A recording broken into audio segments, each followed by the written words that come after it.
Handshake effect.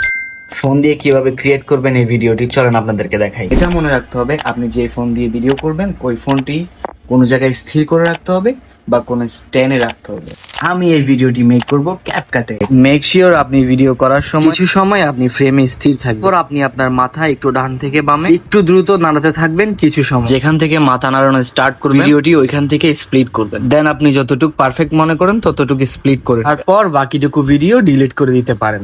যতটুকু option আপনি split করে নিয়েছিলেন ওই অপশনটি সিলেক্ট করে দেন আপনার চলে যেতে হবে স্পিড অপশনে। স্পিড অপশনে গিয়ে 10x করে দিবেন, আরো একটু বাড়িয়েও রাখতে পারেন। এরপর আপনার ভিডিওর আউটপুট বের হবে এমন। স্পিড করা ভিডিওতে মোশন ব্লার অ্যাড করতে হবে। তারপর আপনি চলে যাবেন মোশন ব্লার অপশনে। মোশন ব্লার অপশনে যাওয়ার পর দেখতে পারবেন ব্লার এন্ড ব্লেন্ড, দুটি অপশনই আপনি 100 করে দিবেন। ওয়েট করবেন মিনিমাইজ হওয়া পর্যন্ত। মিনিমাইজ হওয়ার পর আপনার আউটপুট বের হবে। মোশন ব্লার করা ভিডিওটি আপনার নিয়ে যেতে হবে ওভারলে। ওভারলে করার পর ভিডিওটিকে একটু সামনের দিকে নিয়ে যেতে হবে। তারপর আপনার ভিডিও 90% রেডি হয়ে যাবে। ভিডিওর ভলিউম 0 করে দিতে হবে। এরপর আপনার ভিডিওতে সাউন্ড ইফেক্ট অ্যাড করতে হবে। সাউন্ড ইফেক্ট পেয়ে যাবেন নিচে দেওয়া সাউন্ড এফেক্টস এ। সাউন্ড ইফেক্টের নাম shake. Thanks for watching. Follow for more.